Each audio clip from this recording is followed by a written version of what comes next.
June 21st, 1957. My name is Columbus Livingston Dover, ex-MI5 Communications Specialist. If you have not before heard of me, it means that a strategy of changing monikers every 8 to 12 business days is working as intended. Over my past 2 decades in the field of intelligence, it has become increasingly apparent to me that the state of communication within His Majesty's forces of espionage is, quite frankly, pitifully primitive. And, as such, after years of research, I have finally devised what I consider the ultimate solution. Consider the humble pigeon, our faithful postie, familiar necessitator of street cleaners, and subsequent linchpin of the economy. For centuries we have relied on their services to carry messages, including in times of utmost urgency and national importance. But the papers upon which their messages have always read pose a huge risk both to the safety of individual birds and in their vulnerability to total decryption should one fall into enemy hands. I now propose to forego that penned pulp, that middleman of meagre mystery, and adopt a medium so ubiquitously common and so unconventional that the enemy will never suspect it. From now on, we convey and encode all of our secret messaging across the pigeons themselves. Our familiar city pigeons come in a variety of colours and patterns. This ubiquitous blue, for example, might be barless, barred, checked, tea-checked, spread, as well as piebald, pearl-eyed, juvenile, honourably discharged, or otherwise. Any of those could also be found in birds that are ash red, brown, or any of the three diluted. By merely multiplying potential colours and patterns, we already have at least 30 different unique manifestations of plumage. But as merely 30 words do not a language make, we will once again multiply that by itself, forming each word from 2 individual pigeons in combination. Given the proportional rarity of non-blue birds, I will also be simplifying colour categories down to blue and non-blue, with dilute variants of each, which still leaves plenty of unique pairs with which to communicate. From here on out, I shall be referring to these dipalomatic units communicating distinct ideas as birds. Since it would be unwieldy to note down each pigeon as described in full, we shall give each a code, with the colour denoted by a consonant and pattern denoted by a vowel. This should hopefully do wonders to demystify the following explanation on the fruits of my genius, as well as save ourselves, in this presentation, time. Now, this cannot simply be a new method by which to transcribe English, as, on occasion, our enemies have been found to understand it, which would render the whole exercise moot. In order for this operation to take flight, it will require the employment of an entirely novel syntax, grammar, and lexicon, which will, in turn, require lofty ideals. Number 1. The language must be deducibly logical for those who understand how it works, and absolutely befuddling to anyone else, including to any outsiders who might somehow become aware of its existence and basis concept. Number 2. The lexicon must cater to covert communications specifically, focusing on conveying concepts necessary in the field over those largely absent, even when they are basic, if not fundamental, in other contexts. Number 3. The language must be practical for its users and encourage good habits within espionage. In order to use the language, you must claim and monitor a flock of local pigeons, and make known to those within your conversation where they can be found. You must make yourself familiar with all the birds within it so that you might be able to tell when one is missing. This will help you to identify when you may be about to receive a message. Sometimes birds just vanish of their own accord, but this element of randomness serves to further obfuscate the meaning from any eavesdropping enemy, and keeping alertness about yourself for any potential clue will make for better performance in all areas of the field. A dipalomatic transmission is structured and executed with a series of homing pigeons released in a specific order. Each transmission begins with a completely white pigeon. Its toes, in order from left to right, represent 8 binary digits, being either present for a 0 or missing for a 1. To avoid potentially running out of white pigeons in possession of toes, you may instead choose to denote those missing by painting their claws and leaving those claws on the present toes unpainted. This number indicates the total number of pigeons in the forthcoming message, so the recipient can better anticipate the transmission and identify if and when a pigeon may have gone missing from it. The message is concluded with another white pigeon, this one with all toes intact, as there are 0 pigeons left to follow it. Limiting a single transmission to 255 individual pigeons necessitates concise and direct speech. Whether or not the white pigeons that open and close the message are included in this number varies by dialect, as the bird carries no semantic information itself. It's blank. All natural human languages contain, fundamentally, a wide variety of verbs with which to convey ideas of action and activity, and espionage concerns itself particularly with the knowledge of what various forces are doing or planning to do at any given time. Anyone seeking to decrypt a message into plain text written in a natural human language will therefore approach in the mindset that there will be many different verbs. Operation Diplomacy, in order to derail these enemy codebreakers, functions in possession of a single, universal verb, generally translatable as to be, though whose precise usage is inferred through bird order. Given that most secret communications concern themselves with anticipating events as yet unplayed, it makes only natural sense that the future should be the default unmarked tense. The verb is marked by a following bird, indicating in order its moods, tense, certainty, and urgency, all optionally, but explicit by good sense. These markers will always be attached to the verb they follow, and as such cannot be misinterpreted as nouns in their own right. A subordinate clause, not a clause regarding one's subordinates, but easily mistaken, is marked by a particle which can act effectively as a comma, colon, semicolon, anything to clarify what is doing what to what else. There are also specific punctuation words for the full stop and exclamation point, marking the end of a sentence. Pronouns are as follows and include inclusive and exclusive we's, and an animate and inanimate they, both singular and plural.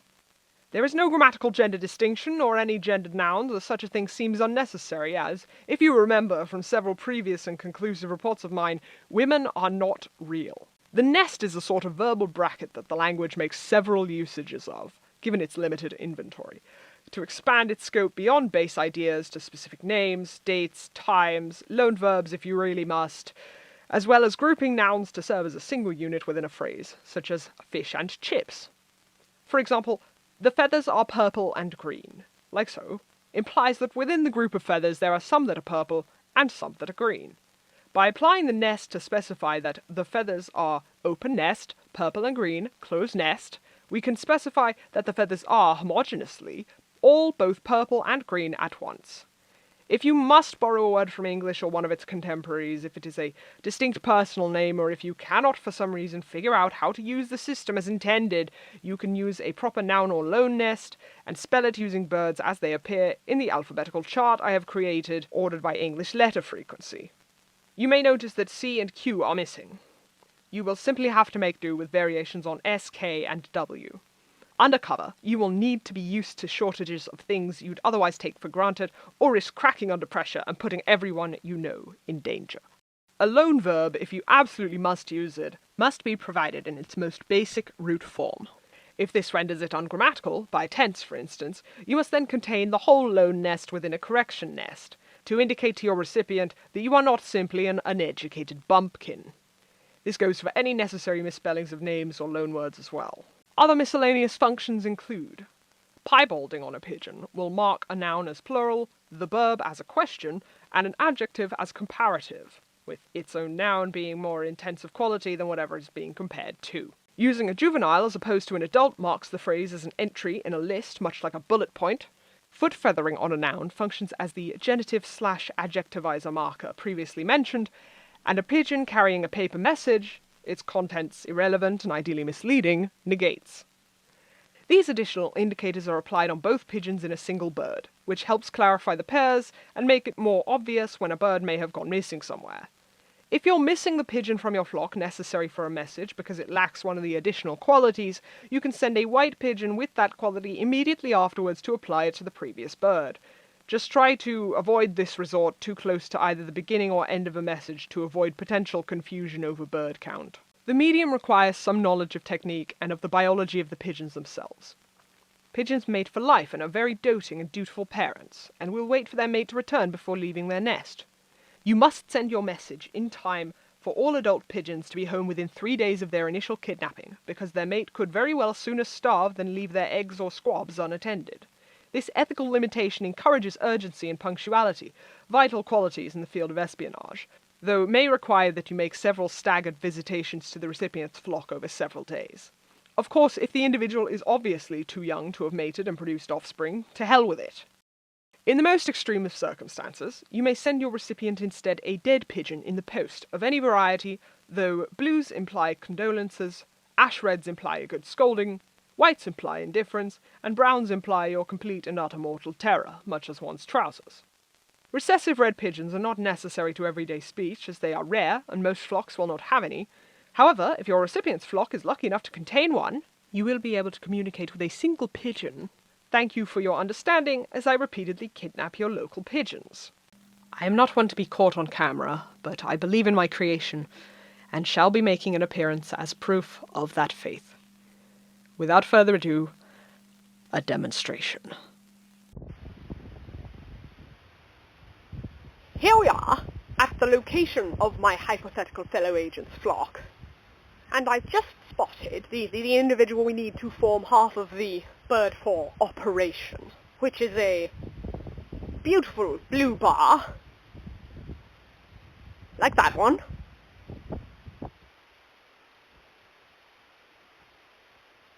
Now, here is where I reveal to you the secret weapon of this method: crushed peanuts. By creating jobs for the unemployed, and simultaneously stimulating the British nut industry, we can kill two birds with one stone, as it were, to get the economy moving again. Though perhaps that could be more considerately phrased. Also, just ignore the futuristic building and flying cars I'm sure will one day be edited into this video for anachronistic confusion for the purpose of strategy, you see.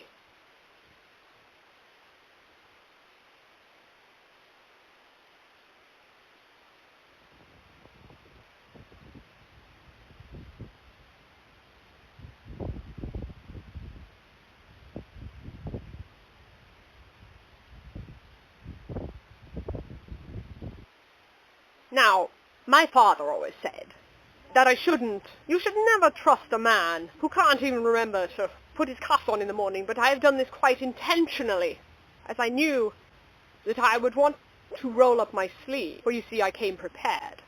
Now, our partner has chosen quite a nice flock here. Lots of variation in the blues, but if he wanted to get more of the other colors, perhaps he should invest himself in the breeding of the birds just to pair them off nicely to create more vocabulary for himself and less overlap. Now where are... Hello? There you are. Now, there is a bit of a trick to this, but with a little practice, you can just... There you go. A beautiful blue bar. Winston, getting closer. Look at him. Ah, hello, handsome chap. I'm now in a separate location many miles away. And at last, he is ready. I have reached the point in the sentence where he is necessary. Chucks away. As you can see, it is a very effective system that will do wonders for the future of our nation's security. Thank you. Now that you are all clued in as to the eccentricities of the diplomatic method, I have here translated and glossed the Zimmermann telegram, as decrypted in 1917, to demonstrate. I have also provided for educational purposes a more literal English translation approximating diplomatic structure and phrasing. It is my magnum opus. An easy system to use that takes advantage of hiding in plain sight. Speakers get to enjoy the additional benefits of being outside, regular physical exertion, keeping in routine practice of punctuality, pre-planning, paying attention to detail, sharpening their reflexes, and keeping a low profile with slightly lower stakes than usually provided in the field. And probably a raise for how much better they'll be at their job for it. Bet you wish you'd hired me now, Bletchley Park. Bet your office wouldn't have been fully staffed already knowing that, huh?